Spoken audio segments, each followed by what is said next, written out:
Welcome to your week 12 video on student data privacy and digital citizenship.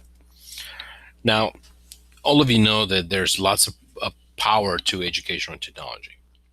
There's lots of assessment apps out there like Socrative, Khan Academy, lots of digital tools, and you've been exposed to those tools thanks to a lot of your fellow classmates presenting every week. There's lots of digital tools that really can help students learn. But with all those different tools come different dangers, right? There's risks to students. Not every single app and website is free. And those that are free you need to ask your question, why are they free? What is it that they're collecting? You have to be worried or concerned when something is free because they might be collecting information from your students that they will later use to target them or advertise things to them, or even do identity theft. Okay, just so you know, one of the biggest groups who are being targeted for identity thefts are children, because they don't actually do many transactions. So a lot of kids could get their identity stolen and not even know about it until they become of working age and start trying to say apply for a credit card, and then they find out that their identity has been stolen. So what do districts do to protect students? Okay, and districts, what they do is very similar to what Cal State Long Beach does. It gives students a specific portal. Okay, so you will see here that we have a student portal in Long Beach Unified for our students, similar to what you have in Beachboard. When they go in, this is where their district approved digital tools are located. So they have depending on their grade level and their content area, they'll have different digital tools to their disposal. And this allows them to click on it and be directed right to that digital tool and be automatically logged in, similar to what you see in Beachboard.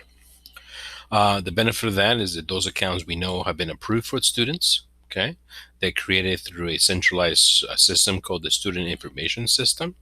So there's no need for students to create accounts on their own. Okay, and everything that's in there has already been vetted by either an office or a curriculum leader, so we know that it is for a true educational purpose. Okay. And then the question that comes up is, who is responsible for what? What are the security responsibilities? You can see that at the district level, the teachers are required to the district is required to create those login accounts, do the vetting of the different resources, do all the paperwork needed for that, all the legal stuff. You as a teacher, if you decide to maybe go out on your own and get a digital resource that you want to use for your particular students in your class, then you have to do all of that work yourself, right? My recommendation is you contact the district technology office and ask questions about that resource that you plan to use. And then maybe just use whatever approved, right? My recommendation is really just work with what you have. Work with what your district is providing you with, so that you avoid the need to do research and do the extra legwork.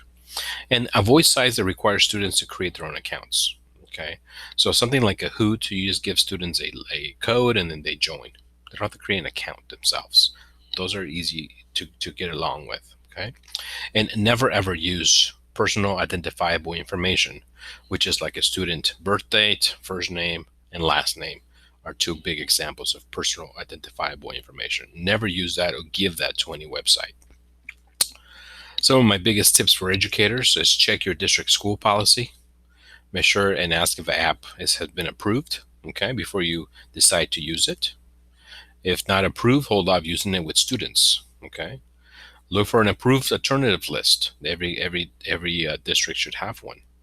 And if you want to continue to use something that's not on that list, use common sense privacy evaluations.